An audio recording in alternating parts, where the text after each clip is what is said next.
Добра вечер на Македонија, на нашите гледачи. Ова е неформален подкаст со 4 страшно добри аналитичари. Тука е амбасадорот и бивш вице-премиер за европски интеграции Ивица Боцевски, моментално дел од екипата на Еспресо со Златев и Боцевски на Радио Лидер. Тука е бардот на македонското новинарство Горан Момировски, кој што е во екипата Заспи ако може со Драган Милосављевиќ. И тука е големиот експерт за безбедност и за Блискиот Исток Раби Седра. Вечерва ќе зборуваме на некои лесни теми, како на пример можна ли е војна на Балканот? Можна ли е повторно војна во овој регион со толку многу конфликти и убиства и насилство? Ке сака ли некој да одговори? Па јас само прво да кажам дека меѓу нас овде дефинитивно ти си најголемиот експерт за темата за која што ќе зборуваме. Геостратегија Жиза Заскаловски предава на факултетот за безбедност во Скопје. Сега малку вака како улога на водител, малку на шега како да ја почнуваме емисијава. И јас искрено ако ме прашуваш дали е можна војна на Балканот, ќе речам не, според ова што го гледаме. Меѓутоа, да бидам искрен, не е провокација и за Раби и за Ивица. Не исклучувам целосно дека може да се случи војна на Балканот. Добро, Раби, со кои би биле актерите во војната? Што мислиш? Ал-Каеда ли? Актерите тука генерално во регионот јас ги гледам од различна перспектива или од различен агол како гледат the natives people, луѓето што живеат тука. Јас по мене следната војна ќе биде повеќе војна на ресурси отколку ќе биде војна што е политички или геополитички мотивирана. Може геополитиката да игра одредена улога, само да ги убрза тоа или да ги оспора ова, инаку во суштина според мене е веќе на ресурсите. Кога кажувам ресурсите, зборувам и за енергија и за вода од другата страна. Добро, Раби, еве ресурси спомнуваш. Косово, борбата меѓу албанците и србите е меѓу другото за територија, но и за ресурси. Не знам колку милиони таму резерви, може и милиарди резерви на јагнење. Има разни рудници, разни минерални богатства, има вода, така натаму. Значи, простор земено и тоа што велиш војна за ресурси може да се сведе и војна за територии.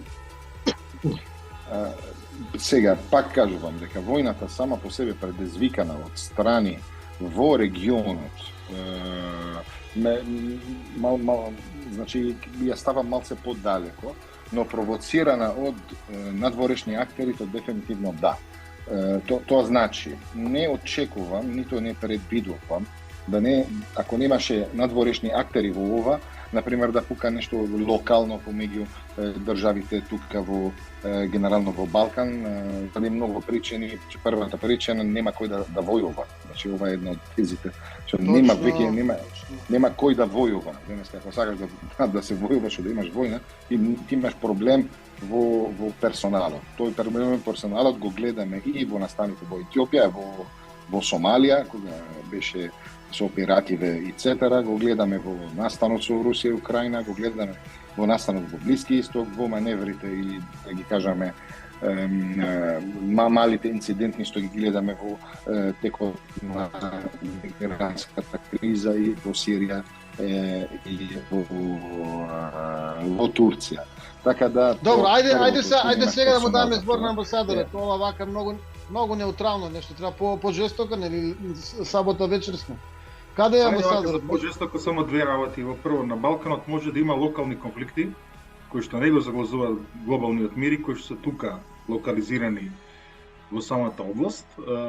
Таков еден судир е ова што ти го спомна, косовско-српскиот судир, кој што не ми е известен, меѓутоа лебде некаде. Меѓутоа Балканот знаеме дека бил и извориште на судири кои што подоцна станувале глобални во својот опфат. Првата светска војна почна токму на Балканот во Сараево, до ден денес не утврдена поширока рамка. Ние знаеме дека Гаврило Принцип го утепал Франц Фердинанд, но не знаеме многу детали околу инволвираноста на земјите, актерите околу целото тоа убиство.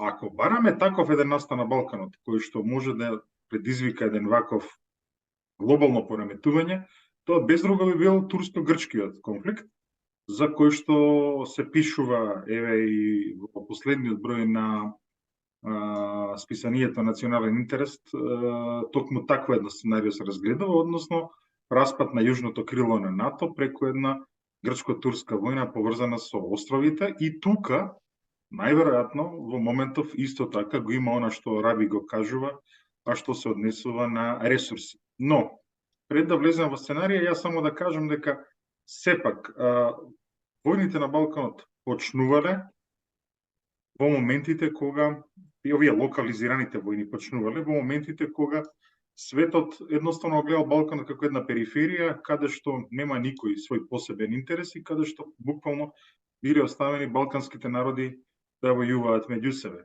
Тоа е кога било локализирано. Кога станува збор за глобални судири, тоа било секогаш во моментите кога имало некоја си пореметување на глобалната архитектура на меѓународни односи и меѓународна безбедност и кога на Балканот бил една гранична црта, еден меѓник на ваквите интереси.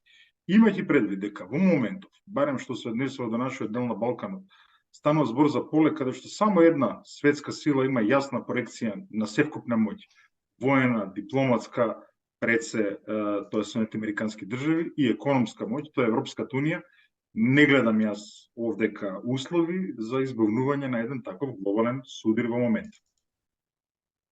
Би можел да се согласам со одговорот на Боцевски, но јас би сакал при давање вакви предвидувања, иако ние сите се разбира овде сме за долготраен, стабилен мир кој што ќе предизвика подобрување на стандардот на луѓето, мораме да анализираме сценарии. Ако тргнеме од конкретните ситуации во регионов, тука зборувам сега притисокот што го врши Западот, САД и Европската унија врз Србија, доколку Вучич попушти од својата политика на, еве да ја наречам, модерна еквидистанца, старата политика на Глигоров, и ќе одлучи да се реши за една од страните во судирот, објективно тоа се САД и Русија, тогаш не верувам дека ќе се одвиваат добро работите во регионот.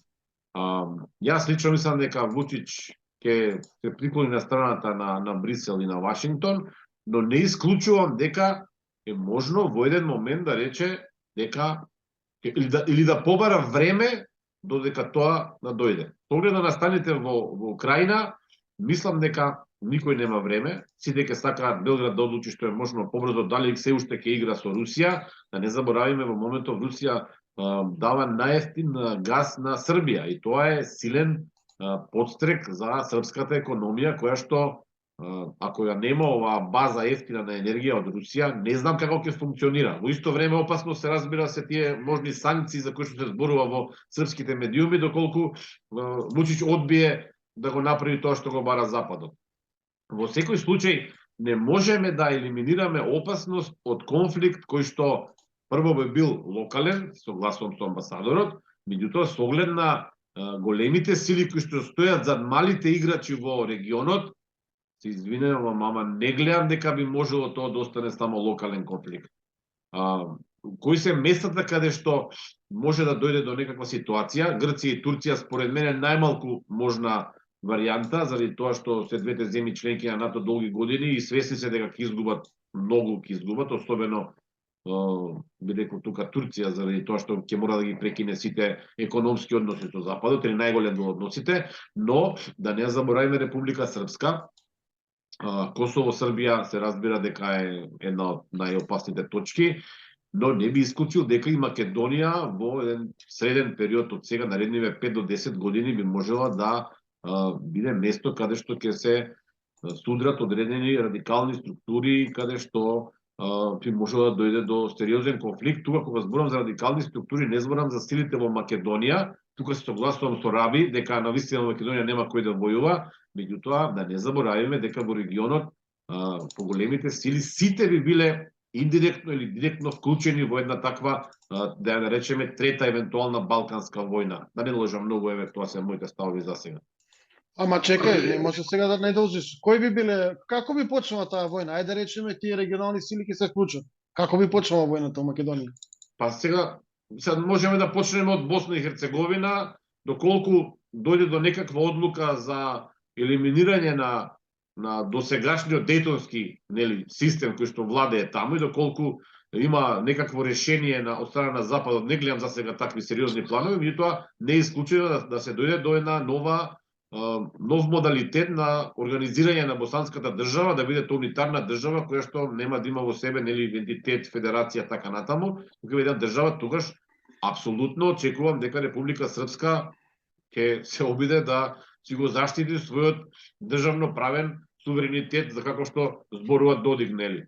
И тука тоа е еден само пример. Ако сакате и во Македонија Да, сакаме конкретно, да. Да, во Македонија имаме сериозен проблем на, би рекол, добро страна на албанците, тие мислат дека се уште не се доволно застапени во институциите, дека не решаваат за државата. Ако прашате вие било кого од ДУИ и му речете дека тие водат владата, тоа за ДУИ е навредливо, заради тоа што тие сметаат дека владата ја водат македонските партии, и претходно ВМРО и сега СДСМ, и дека тие немаат одговорност за целата влада. Тие сакаат да се представат дека се грижат само за албанците во Македонија и дека имаат еден мал дел од институциите под контрола, што апсолутно не е точно. Утре, гледаме радикалните изјави на Бујар Османи, кој што се разбира за партиски цели и судирство огнената група, меѓутоа тој јасно меѓу редови кажува дека целта на ДУИ особено е, нели, во моментов има тројца председатели на парламенти во регионот, дека има тројца премиери албанци во регионот, нели, веќе е таа работа абсолвирана, СДСМ тоа го прифати, Дива Албанец. Ние не знаеме што ќе бидат барањата и очекувањата на албанците утре. Јас не исклучувам дека албанците во еден момент ќе речат доколку Македонија остане заглавена на патот кон ЕУ, ќе рече извинете, ама ние не сакаме да бидеме со македонците кои што го блокираат патот кон ЕУ. И тоа е наратив кој што уште сега, да не речем уште пред 2-3 години, веќе е актуелен во државата.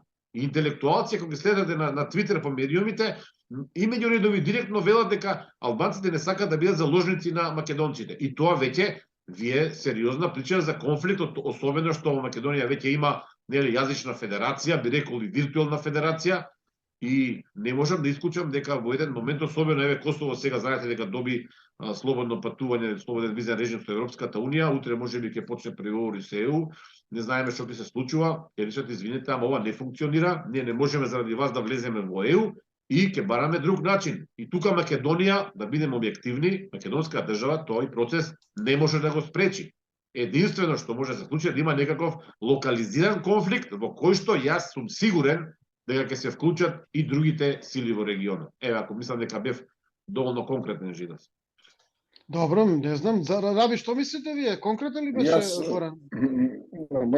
Тука, да, се согласувам тоа што кажувам, но од друга страна, многу имам некој 5-6 забелешки сега да не да бидам брза и ефикасен. Ајде, не мора 5-6, една. Не, мора да се фаќа од сите страни. Значи, прво, ова приказнава мене со федерализација, албанци, македонци, примење, кога гледаш денеска на терен, факт дека најголемите инвестиции во Македонија што се случуваат, што се во тек, се сите се албански инвестиции. Има тренд, македонецот ги пренесува парите надвор од Македонија. Ја не зборувам за македонецот, за Жидас или за Ивица, зборувам тука за големите суми на пари. Значи, трендот тука на македонските бизнисмени, entrepreneurs, они што имат парите, они ги пренесуваат парите надвор од Македонија, не во Македонија, не ги инвестираат во Македонија. Од другата страна гледаме дека има многу големи инвестиции од страната на албанците, без разлика дали се инвестиции се од Косово или од самата Албанија или од албанци во Македонија. Тоа само по себе тоа зборува, значи кажува многу. Денеска, во било кој човек, ако инвестира во нешто, он ќе сака да го заштити овој нешто што он инвестира. Нема да сака да биде во неговата инвестиција во ризик или има закана за неговата инвестиција. И тоа што е реториките и тоа што го зборуваат албанците, значи, знаете како, ако гледаш од една страна, не гледаш од страна дека живееш тука, гледаш од страна, гледаш, он се инвестира во одредени проекти тука во Македонија, нормално дека сака да ги штити овие проекти. И сега, не бараме тука кој е крив тука, например, и самиот македонец, он носи пари надвор, он нема доверба во неговата држава. Нема доверба во неговото образование, нема доверба во неговиот систем. Он се лече приватно, се оди за едуцира, во деца, ги носи на курсови. Значи, ако одиме на микро и на многу понизок ниво, ќе гледаме ова работа. А втората работа,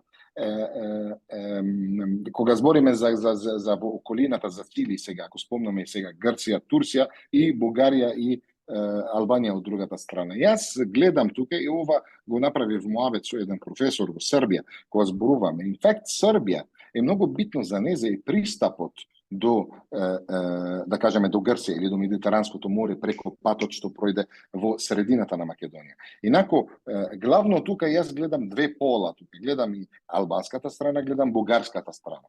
Значи, тука грците воопшто не ги, не знам зборот точен, не ги есапам или не ги ставам во equation на македонската. Може они со турците се имат друга приказна. Така да ја од овој аспект, освен да не е провоциран од надворешните актери, што они ги бутнат тие локалните мали актери да предизвикуваат некаков конфликт, мислам дека сам по себе, без овие надворешните сили, ништо нема да се случи во Македонија, не зборам за во регион. Дали амбасадорот се согласува со овакви констатации на експертот за Блискиот Исток и безбедноста? Па не. Бидам искрен. Не. Прво, не мислам дека македонците не инвестираат во Македонија. На крајот на криштата, овој пазар на недвижности што е во Скопје, јасно кажува дека македонците инвестираат во Македонија. Еден ваков интересен пазар, волкостанови кои се купуваат, разменуваат само во главниот град на државата, јасно кажува дека луѓето, меѓу другото, и долгорочно планираат останување во земјата. Знам дека сега имаше еден наметнат дискурс од перијаниците на шарената револуција, кои што водеа да ги уништат сите можности дека ова може да биде држлива земја, околу тоа иселување, кое што ќе доведе до изумирање на земјата. Меѓутоа, и покрај тоа што ова е една дебата која што е популарна, која што носи, условно кажеме, лајкови, како што би кажале децата, јас мислам дека треба да бидеме сериозни и треба сериозно да ги земеме работите. Никогаш не се испразнила ниту една земја во светот. Раби доаѓа од Либан и од Сирија, после толку години граѓанска војна во Либан, после толку години граѓанска војна во Сирија, ниту едната ниту другата земја е празна и покрај сите случувања што се случуваат таму и покрај она тажна слика што се случуваше таму. Но да се вратам на ова. Пак ќе кажам, ја навистина мислам дека во моментов надмоќта воена и дипломатска на Соединетите американски држави оневозможува војна во Македонија. Значи Македонија, Косово, Албанија, Бугарија, Грција се наоѓаат во цврстата предградка на Соединетите американски држави, затоа што во моментов има една не регионална, него глобална војна која што се води во Украина.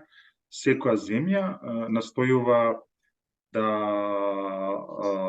си ги сочува, како тоа се вика, настојува да си ги сочува сојузниците, така што во моментов ја не гледам тука било какви места за поместување. Во однос на нашите внатрешни меѓуетнички односи, мислам дека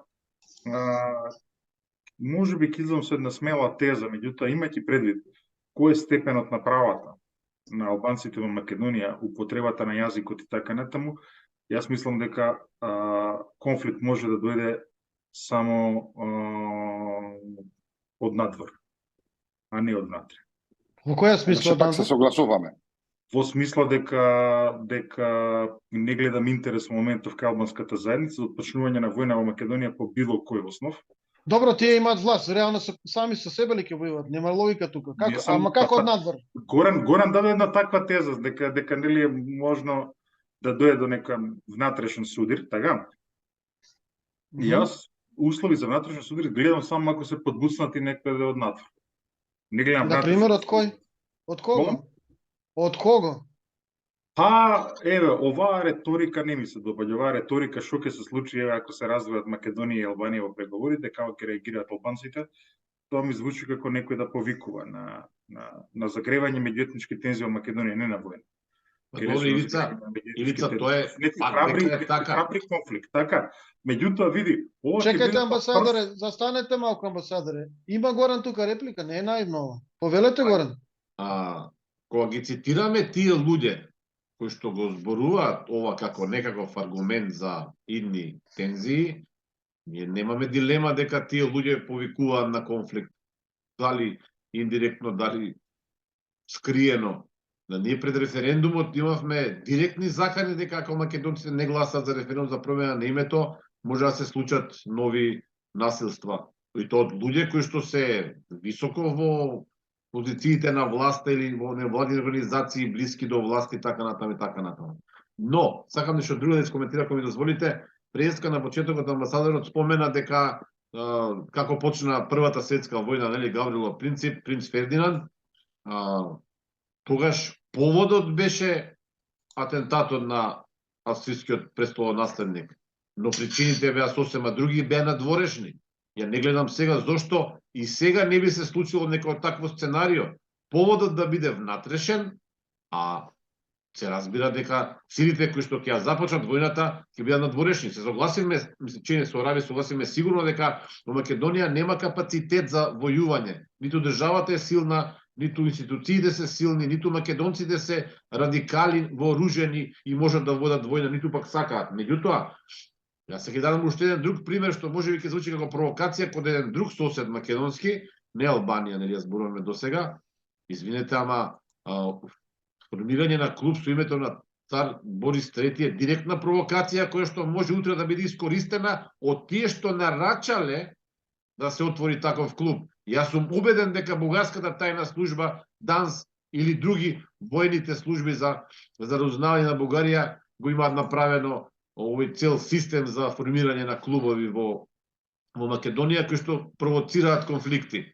Да, меѓу македонците и бугарите во Македонија нема капацитет за водење војна, но да се вратиме уште еднаш. Поводот е една работа, а причините и нарачателите за такво нешто се најчесто некој друг, а овде ми се чини дека многу јасно можеме ги препознаеме во повеќе држави во регионот. Нема токму тоа зборам дека додека овој регион под безбедносната шапа на Соединените американски држави нема услови за ескалација на македонско-бугарските односи во еден поширок судир. И оваа ситуација ќе остане во догледно време. Значи, сигурно додека трае конфликтот во Украина, додека траат последиците, расчистувањето за последиците од руската инвазија врз Украина, Соединените американски држави ќе се ги контролираат односите помеѓу своите сојузници многу цврсто. И токму во тој контекст, токму затоа го нареков ова пишување што ги има за овие грчко-турски тензии од сите сојузници на Соединените американски држави во регионот, само Турција е единствената која што води која што има една автономна црта во својата политика. Ниту една од другите држави во регионот ја нема тој вид на стратегиска автономија, ниту пак сакаат да има тој вид на стратегиска автономија. А чекај, сака Германија и Франција, па не успеа, Германија на колена. Реков од регионот. Од регионот се извинувам. Од регионот ја не гледам, еве, жидо сти коригираме, освен Италија и Турција, не гледам тука било кој регионални сили. Па кога сум кажал дека чим Германија и Франција не можат да зуцнат, моментално ти избараш некој друг во регионот, какви смешни државички од типот на Србија, Црна Гора и Босна и останатите. Овде сега околу смешните државички. Извини, Раби, може би сакаш. Само не се смешни за нас, Жидас, за нас што сме жители на тие земји се многу сериозни.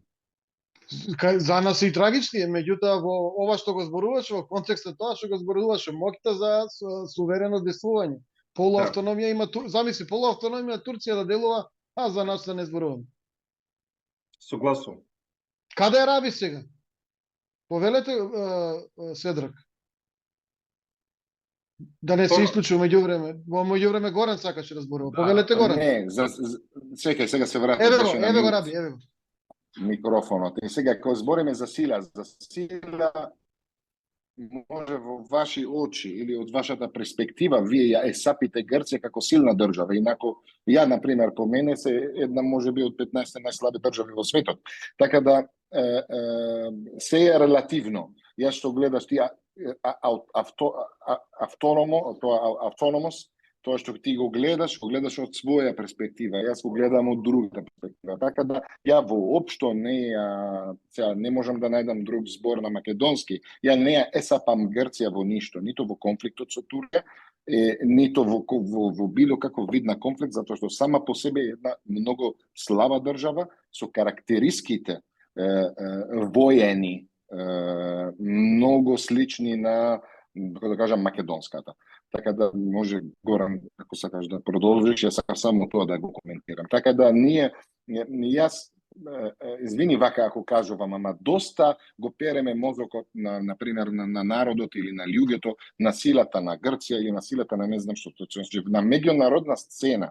Грција е 60 место подалеку. Ја не зборувам за global firepower, ја се зборувам за факти, за финансии, за буџетот на воена и така натаму. Видовме прошлиот пат да не беше интервенцијата на Франција и на Египет на страната на Грција во настаните во Медитеранското море во 2019, кога откриле изворот Зохар на природниот газ, Турција ќе ја збрише Грција во момент. Така да само ова сакав да го кажам. Цело време правиме емфасайзинг на Грција. Грција не ни фактор, не ни сила што може да прави било каков вид од промена од воен аспект. Зборувам. Извини, повеќе. Да, не. Тука е само и подсетил на изјава на бившиот пронешниот грчки премиер Симитис, кој што е на конференција во Бон пред 7-8 години рече дека војната меѓу Грција и Турција би траела 1 час. Јасно кажувајќи дека Грција нема никаква моќ да се спротивстави на Турција, но не се согласувам со тезата дека сите држави во регионот се мали. Да, можеби по број на население, меѓутоа според стратегиската поставеност, геолокација, мислам дека тука имаме дебата, но како што гледам сега мораме да прекинеме за кратко, пошто претпоставам дека ќе се вратиме назад во студиото и ќе поразговараме уште малку на оваа навистина интересна тема. Да побараме реклами и спонзорите.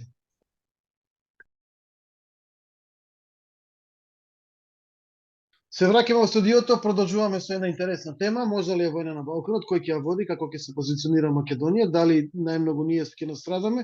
Грција рековме дека е инфериорна, тоа Раби го кажа, Раби Седрак, експерт за Блиски Исток и за безбедност, амбасадорот не се согласува. Новинарот и Барт на македонското новинарство Момировски е на потек. Повелете, кажете што мислите вие, дали е можен друг конфликт освен овој што вие го начнавте? Дали Бугарија со именувањето на клубовите цар-ослободител, се сеќавате, Борис Трети, цар-ослободител, обединител, се извинувам, ги обединува бугарските територии. Дали намерно ги провоцираат македонците, дали намерно сакаат да направат некоја алузија дека во еднина ќе се обединат овие две земји, Македонија и Бугарија? Па тука се согласувам со амбасадорот Боцевски дека ниту една земја во регионот не може да направи било што без дозвола од Соединените американски држави, која што е апсолутен доминион тука. Меѓутоа, она што Бугарија може да го направи е да дотура, би рекол, масло на огнот и да предизвикува внатрешни тензии во Македонија. Дури не мислам дека може да се случи некаква војна или конфликт меѓу Македонија и Бугарија само врз основа на некакви отварања на фашистички лидери или слични работи, но она што мене ме плаши е дека во случај на некакви внатрешни меѓуетнички конфликти во Македонија, Бугарија би можела да интервенира и тоа рече сум сигурен дека ќе интервенира, дали дипломатски или на некој друг начин е прашање, за $1 милион не можам да предвидам, како што не мислам дека ќе седат настрана Албанија, Србија, па дури ни Грција. Сите тие си имаат своји интереси во Македонија. Да не забораваме, зборувавте преска вие за инвестиции во Македонија, направени од албанци и македонци. Да не забораваме дека во Македонија имате сериозни грчки инвестиции. И тоа инвестиции кои што се стратешки. Итан да го земеме, најголемиот производител во регионот на цемент и на градежни материјали од тој тип. Имате 2 фабрики во Скопје и во Генерал Јанковиќ, порано се некојша граница со Косово, нели? Ја не мислам дека Грција ќе седи настрана и ќе остави да се одвиваат работите спонтано. Како што не мислам дека Европската унија ќе седи настрана. Проблемот е овде според мене што и зошто ние воопшто сега разговараме на оваа тема кога објективно вие немате некакви најави за конкретни воени активности. Мојот проблем е што ниту САД, ниту Европската унија овде не воспоставуваат систем на мировна атмосфера, така ќе ја наречам. Постојано се дозволува да има некакви искри, кои што, ако е во право до крај амбасадорот Боцевски, нема воопшто да постојат, заради тоа што САД ќе може да ги запре веднаш. Но мислам дека во меѓународната политика не функционира така работите. Сега денеска во Охрид нели се случуваат тие преговори Албин Курти со Александар Вучич и цел свет, значи упатените луѓе, политичарите одговорни за овој регион го следат процесот. Тој јас воопшто не очекувам дека таму ќе дојде до некакво мирољубиво решение и сите ќе бидат среќни. Нема да биде затворена овој дел од модерната балканска историја толку едноставно. И да се вратам уште еднаш на Србија, тоа сега преска да го кажам, Србија е мала држава во споредба со Турција или со Европската унија или со Романија, ако сакате. Меѓутоа, незината позиција и играњето на Вучич како Тито и со Исток и со Запад и дава специфична тежина која што во даден момент може да има интерес за српскиот народ, но може да има и сериозни последици. Ако Вучич не се договори за Косово со Европската унија и САД, што мислите, какви ќе бидат последиците? Тој самиот ги кажа, дури се можни сериозни санкции за Србија. Санкции кои што објективно дека не може да ги издржи и во тој контекст согласувам дека и Србија дури мала држава. Какви санкции, амбасадоре Боцевски? Што мислите? Што може да се случи на србите? Прво, она што го зборувавме, мислам дека суди во Босна во моментов не е можен, а и генерално жална е судбината на Босна и Херцеговина, затоа што еден регион во светот кој што беше буквално толку мултикултурен, мултиетнички, со многу не само поголеми градови, туку многу поголеми села со две различни цркви и една џамија и така натаму, на крајот беше предмет на една сурова војна во трајање од 4 години, каде што буквално... Што предмет на сурова војна, па сами се бореле едни со други. Предмет значи дека некој друг. Точно, на граѓанска војна. Па, дефинициите се уште, меѓутоа точно, граѓанска војна, војна помеѓу трите народи, која што беше подпомогната и од страна на соседите, меѓутоа и од страна на други сили, додека на крајот не се подели етнички до последното камче и поточе, условно кажам. Ама тука да интервенирам. Кој мислите беше фактор да се оневозможи мирен договор, например, 93 година со кантоните? Дали тука некоја сила која што беше вон Европа влијаеше да има пожестоки реакции на бошњаците? Па секако дека влијаеше на самиот почеток. Ние уште не знаеме што се случи со оној договор измеѓу првенците на онаа муслиманско-бошњачката организација заедно со србите. Како се викаше тој планот Филиповиќ Милошевиќ или Филиповиќ Крајшник, не се сеќавам, значи од предвечерието на војната имавме едни сериозни бошњачко-српски преговори, кои што стана и преговори измеѓу босанското раководство на бошњаците, нели, и српските власти на Милошевиќ, кои што на крај се распаднаа по, како што знаеме сега, интервенција на токму таа голема странска сила која што во 95-та година го издейства Дејтонскиот договор. Меѓутоа исто така е факт дека предходната американска администрација, предводена од Џорџ Буш постариот, имаше далеку поголема експертиза околу Балканот, околу Југославија, далеку поинаква политика околу Југославија.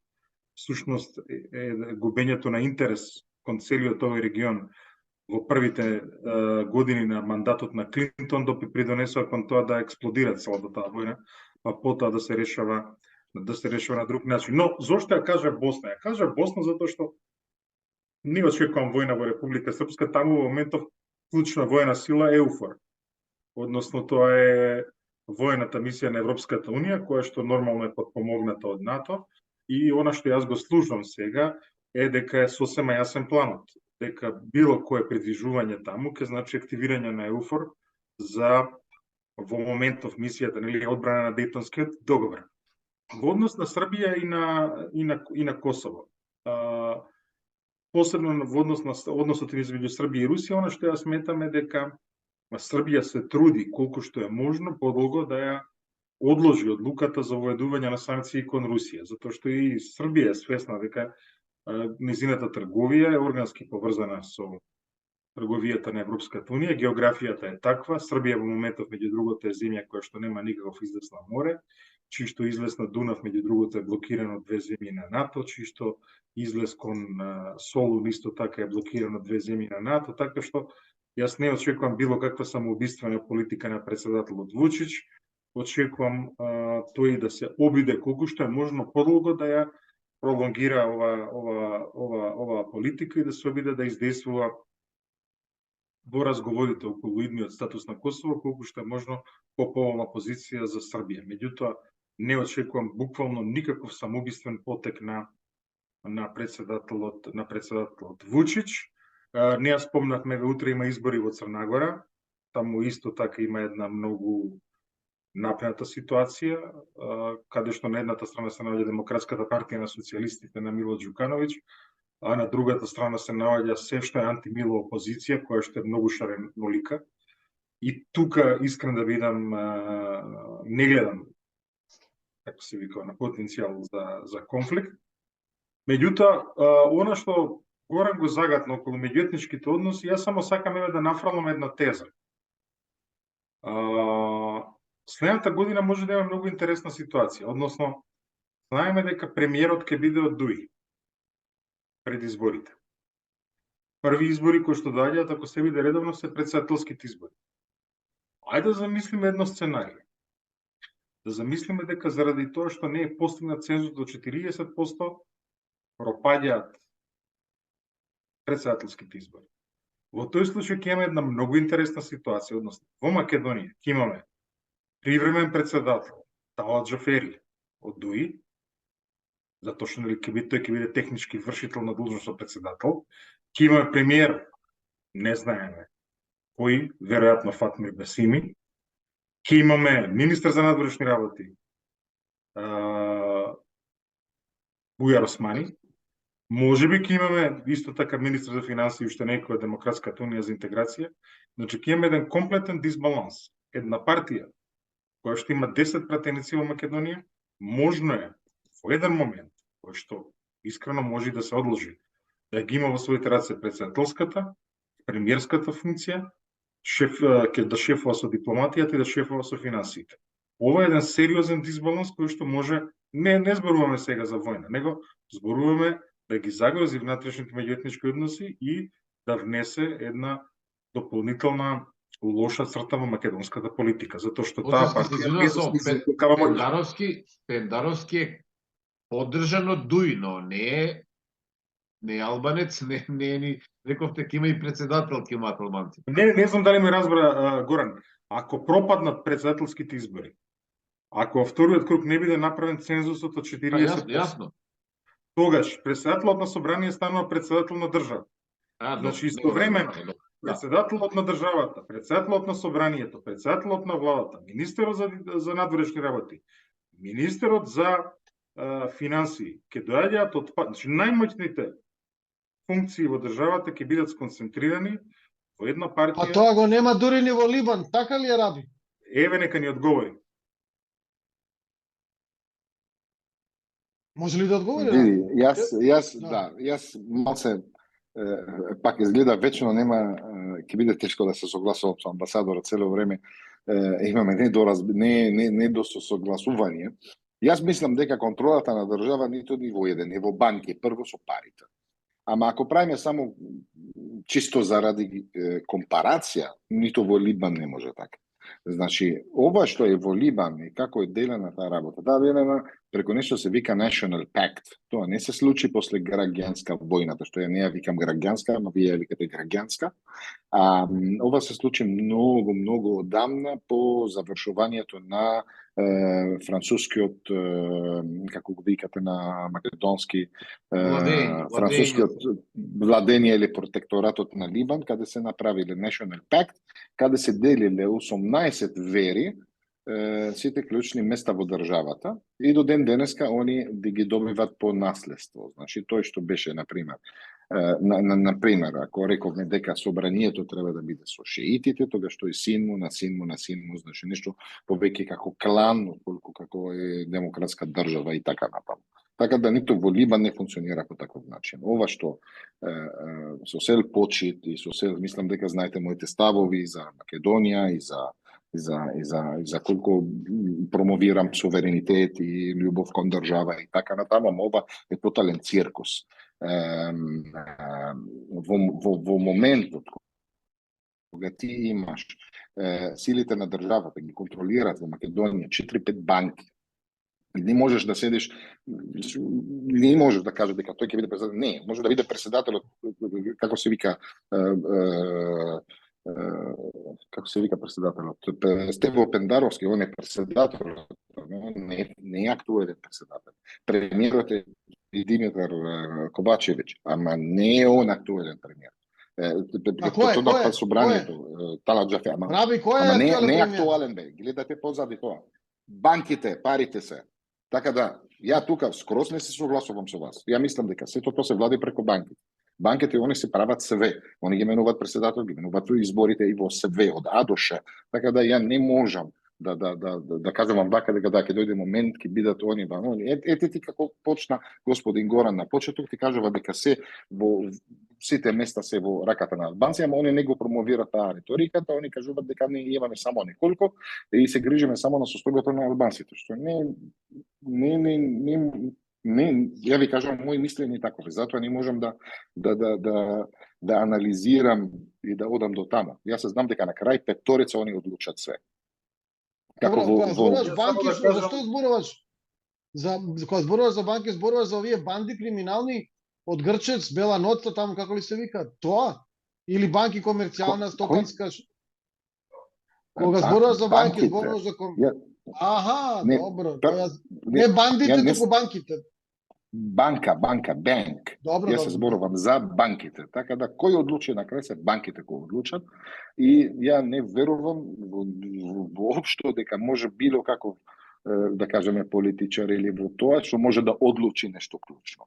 Не е неговата одлука. Жал ми е. Добро, ова е доста алтернативно мислење и гледање на работите. Што мисли Горан сега? Овде дојдовме до една многу интересна ситуација. Банките се споменат. Па добро, се разбира дека банките си имаат свое влијание во политиката, можеби во јавноста, меѓутоа тука апсолутно не се согласувам со Раби.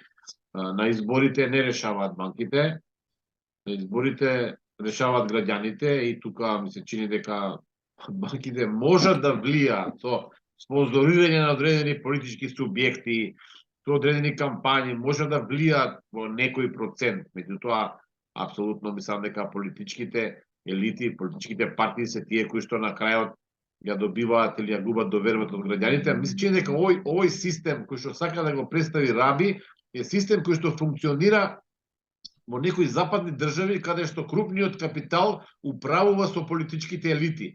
Не е дека тука нема такво влијание, мислам дека кај нас поважно е како меѓународниот фактор управува со политичките елити, тука мислам дека банките се на пониско ниво на влијание. Но јас се тука професор Даскаловски овде е како модератор на оваа дебата, меѓутоа како човек што ги разбира одлично светските трендови, геостратегијата, би го запрашал него дали е можена некаква војна или конфликт, зборуваме за трета балканска војна, со оглед на движењата, трендовите во светот. Ние во моментов имаме сериозни тензии, да не почнуваме сега од Тајван и Кина, Украина, Русија, знаеме, во Блискиот Исток никогаш не е мирно, Турција, Грција, ќе дозволи ли светот евентуална трета балканска војна во регионот? Мислам, нема што светот тука, главните играчи се САД и нивните вазалски партнери од Европската Унија, така што гледаме како делуваат да ги обединат сите наши сили, ние сме сојузници со САД, се разбира, и се тие се трудат во Косово и во Белград, во Приштина и во Белград да имаат лидери кои што ќе можат да направат некаков договор и да го заокружат просторот со тоа што Србија би се свртела целосно кон западот. Значи, Србија е таа што се крши моментално и Србија е таа која што треба да процени дали може да иде на 2 или 3 столици или не. Во она што го гледаме, притисокот е страотен и веројатно Вучич ќе мора брзо да се определи со оглед на тоа што помошта нема да му дојде многу брзо од Пекинг и од Москва, туку само ќе ги кренат рацете бидејќи се зафатени со своите проблеми. Ние внатрешно во Македонија имаме сериозен проблем на демократија, сериозен проблем на корупција, сериозен проблем на невладење на правото и сериозен проблем, оно што кажуваш Ивица, на диспропорционално владење на една партија која што ги држи сите полуги на власт. Во друга страна имаме сериозно навлегување на бугарски национални интереси, кои што сигурно ќе сакаат Македонија да е нестабилна, сигурно ќе сакаат да има некој конфликт разрешен, а тој конфликт разрешен влечи и влијание на сите регионални сили. Кажувам, мислам, дали беше Ради сега, не знам, или Ивица, дека евентуален конфликт кај нас би влечел учество и на соседите, вклучително и Грција, ја спомнам, мислам за сепак дека беше амбасадор. Така Може што, реплика? Реплика по ова или секако се разбира? Не, реплика кога господин Горан пред малку рече не граѓаните решават. Сакав да ве прашам, решават граѓаните како во изборите на 2016 или решават граѓаните како во референдумот. Така да тоа решавањето на граѓаните не може да решават колку што сакат. Значи они може да одат да практикуваат правата на, како се вика, на гласањето и супер, и да добиват резултат на гласањето и да го земат резултат и да слават во резултатот, а на тој резултат нема тоа да биде имплементиран. Значи, како се вика, боли, сурова е реалноста, ама таа е. Последните 3 пати каде има учеството на граѓаните во Македонија, без разлика дали референдум, дали избори и така натаму, народот одлучи нешто, а реалноста беше друго. Ова дел во репликата на господин Горан. Репликата на професорот сега, кога зборуваме за ЕУ. Јас пак зборувам лично. ЕУ не ја гледам дека игра никаква улога. Што кажува САД, така целата Европа треба да прави. Значи не САД и неговите партнери во ЕУ, но туку само САД. ЕУ не постои. За жал. Па се сложиме, се сложуваме тука.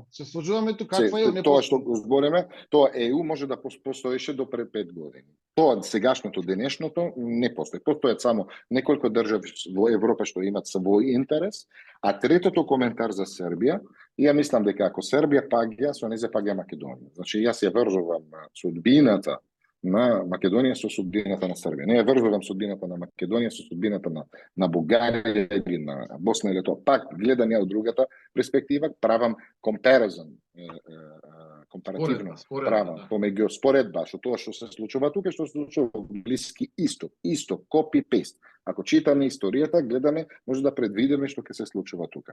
Значи таму исто имаше дел од луѓето што се заминали другата држава заради еден конфликт во Израел и гледаде резултатот денеска како е.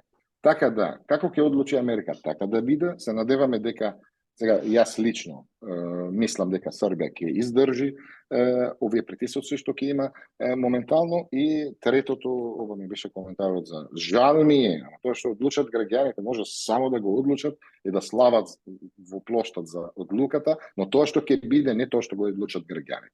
Тоа што ќе го одлучат луѓето што има интерес тука. И тоа го зборе морам да ја промовирам во тој момент на Балкан Перспектив денеска, не знам дали не си гледа, денеска ја објави. Подалеку, малку подалеку. Така, да.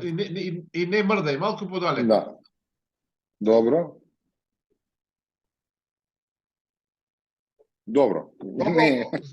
Не иде. Каде зборувам тука на 3 клучни работи, релацијата помеѓу на корупцијата на националната безбедност на земјите во Балкан, врската помеѓу организиран криминал и терористички групи и импликациите на сето тоа. Така да денеска ја објавив, излезе денеска, многу интересна, зборува за лични, да кажеме, специфични примероци од тоа што се случува тука. Повели Горан, извини што ви прекинам. Дали може амбасадорот да го вратиме во игра? Амбасадорот, дали ќе искоментирате? Некој би рекол дека, значи, да го интерпретирам, Раби овде решава Калето. Дали на избори може да победи партија која што нема да биде во дослед со Калето? Дали председателски кандидат ќе победи, а да не е аминуван од амбасадата на Калето? Тука не согласувам со Раби, еве буквално. Не согласуваш, добро. Да, и 2016 изборите завршија како што заврши, и референдумот заврши како што заврши. Како заврши? Објаснувај. Како заврши? Како народ што одлучи? Зошто сега нема избори, Раби? Како? Зошто сега нема избори? прашувам конкретно прашање, што ми беше реплика на господин Горан, кога ми рече, не, Раби, не си во право тука, не одлучат банките, тука одлучат граѓаните. Јас ви правам 3 примероци, граѓаните не одлучиле нешто, а не се случи тоа што они одлучиле. Па не одлучи, види, Раби, на крајот беше направена коалиција според распоредот на силите у парламентот, што да кажувам. Добро. Добро, да одлучија граѓаните малку поинаку ќе се движат картите. Согласно со тебе, во однос на референдумот исто, граѓаните го отфрлија прашањето со бојкот. Тоа што беше прекршен законот и уставот, тоа е друга работа. За таа работа еден ден треба да одговара Зоран Заев и неговата врхушка. И тие оставија дебели траги околу тоа. Зошто сега нема избори? Јас ќе одговорам. Сега нема избори затоа што било кои избори произведуваат победа за ВМРО ДПМН, кои што ќе формираат влада, и таа влада ќе има далеку поголема автономија во одлучувањето и далеку поголема одговорност кон граѓаните од кој што има актуелната влада. Ете, затоа нема во моментов избори, да бидеме кај најискрени и да кажеме што се случува. Од друга страна, токму, меѓутоа, ова сценарио што јас го кажав, не е толку неверојатно, токму затоа сакам да вратам. Значи, во моментов може да се случи една политичка криза која што по својот интензитет и по начинот на кој што ќе бидат распоредени улогите ќе биде како ништо што досега не сме видели. Односно, една партија која што едва има 10 места во собранието, која што едва има 10%, 15%, преку сила 10% на изборите, има диспропорционална власт и ќе контролира премногу, има во рацете премногу моќ, далеку повеќе од што заслужува. Така е, сега мора да завршуваме со емисијата. Секој имате по една минута, дали сакате реплика, дали сакате нов коментар, што сакате, повелете, почнувајќи од новинарскиот Барт Момировски. Преска рековме, нели, целата ова емисија предпоставуваме некаква анализа што не треба да се случи, значи да нема војна, никој од нас не сака војна. Меѓутоа, добар момент на амбасадорот, вели една партија има диспропорционална моќ во државата, врз основа на 10 пратеници, и сега замислите ако таа партија има поддршка од некоја моќна странска сила, а таа моќ што има во Македонија во еден момент ја загуби заради победа на избори, еве спомена професор Даскаловски на ВМРО ДПМН и дуи веќе не е во владата. Не е тоа повод за тензии, нестабилност, дури можеби некаков ограничен конфликт. Реално не треба да биде и нема да биде, меѓутоа ја не можам целосно да го отфрлам тоа како некаква опасност. Што се однесува на емисијата, благодарам што Уште 20 секунди. 20 секунди. Благодарам што имаме може да разговараме за една страшно интересна тема, тоа што очекувам во некоја наредна прилика, ако повторно се собереме, да зборуваме за темата што закатнавте овде, дека Европската унија, вели Раби Седрак, не постои. Мене ме интересира аспектот на дали Македонија има реална шанса да влезе во Европската унија или сето ова е фарса. Благодарам за... Фарса е, еве, Раби, имаш 60 секунди, завршувај. Да, повторувам тоа што кажував, дека не верувам во како Европска унија како ентитет, затоа што мислам дека не постои од други аспекти. Да, мислам дека сега види Македонија има многу големи шанси to join, да биде член од оваа Европска унија, ама таа Европска унија што Македонија ќе биде член од незе, не иста таа Европска унија што Македонија сакаше пред 20 години да биде член од незе. Толку. Добро, готово. Амбасадоре, вие заклучни 60 секунди. Јас само ќе кажам дека јас не очекувам било какво воен судир на Балканот, што беше тема на емисијата во догледно време. Меѓутоа, очекувам во Македонија еден вид на кулминација на политичката криза, која што единствено може да се разреши на предвремени парламентарни избори, како ова во враќање на демократијата и враќање на одговорноста во оваа држава. Толку од мене. Завршуваме, окупацијата ќе заврши кога ќе победиме на избори. Тоа е тоа, се одјавуваме. Поздрав, драги гледачи и слушатели. Фала многу, поздрав.